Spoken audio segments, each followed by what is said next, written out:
നിലയുള്ള ഒരു പഴയ കെട്ടിടത്തിന്റെ മുകളിൽ സൂവും ജോൺസിയും ചേർന്ന് ഒരു സ്റ്റുഡിയോ നടത്തിയിരുന്നു. നവംബറിലെ തണുത്ത കാറ്റിൽ ന്യൂമോണിയ എന്ന വില്ലൻ ആ നഗരത്തിലെ ഓരോരുത്തരെയായി പിടികൂടി തുടങ്ങി. ജോൺസി തന്റെ ഇരുമ്പുകട്ടിലിൽ നിശ്ചലയായി കിടന്നു. ജനലിലൂടെ പുറത്തെ ചുവരിലെ വള്ളിച്ചെടിയിലേക്ക് അവൾ ഉറ്റുനോക്കി. അവൾ രക്ഷപ്പെടാൻ 10-1 സാധ്യതയേയുള്ളൂ, ഡോക്ടർ പറഞ്ഞു.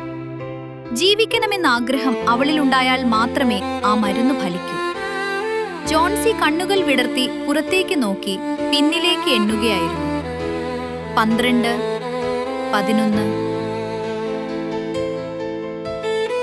അവ വേഗത്തിൽ കൊഴിഞ്ഞു വീഴുകയാണ്. അവസാനത്തെ ഇലയും വീഴുമ്പോൾ എനിക്കും പോകണം, അവൾ മന്ത്രിച്ചു. താഴത്തെ നിലയിൽ ബർമാൻ എന്ന വൃദ്ധനായ ചിത്രകാരൻ താമസിച്ചിരുന്നു. പരുക്കൻ സ്വഭാവക്കാരനായ അദ്ദേഹം എന്നും ആ പെൺകുട്ടികളുടെ സംരക്ഷകനായിരുന്നു. രാത്രിയായി. കനത്ത മഴയും ശീതക്കാറ്റും ആ വീടിന്റെ ചുവരുകളിൽ ആഞ്ഞടിച്ചു. ഭയപ്പെടുത്തുന്ന ആ ഇരുണ്ട രാത്രി നീണ്ടുനിന്നു. ആ ജനൽവിരി ഒന്ന് ഉയർത്തൂ, എനിക്കത് കാണണം, ജോൺസി പറഞ്ഞു. സൂ വിരി ഉയർത്തി. ആ രാത്രിയിലെ കഠിനമായ കാറ്റിനെയും മഴയെയും അതിജീവിച്ച് ആ ചുവരിൽ ഒരു ഇല മാത്രം ബാക്കിയുണ്ടായിരുന്നു. അതായിരുന്നു അവസാനത്തെ ഇല. പകൽ മുഴുവൻ ആ ഇല അവിടെ തന്നെ നിന്നു.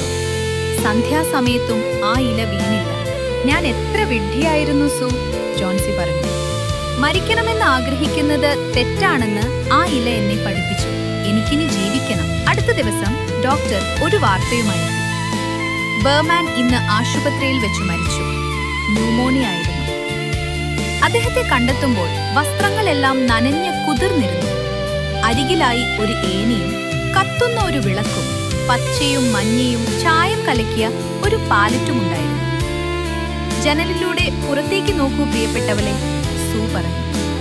ആ കാറ്റിലും ആ ഇല എന്താണ് അനങ്ങാത്തതെന്ന് നീ അത്ഭുതപ്പെട്ടില്ലേ? അത് ബർമാന്റെ മാസ്റ്റർ പീസാണ്. ആ അവസാനത്തെ ഇല കൊഴിഞ്ഞുപോയ രാത്രിയിൽ അയാൾ നിനക്കായി വരച്ചു ചേർത്തതാണ്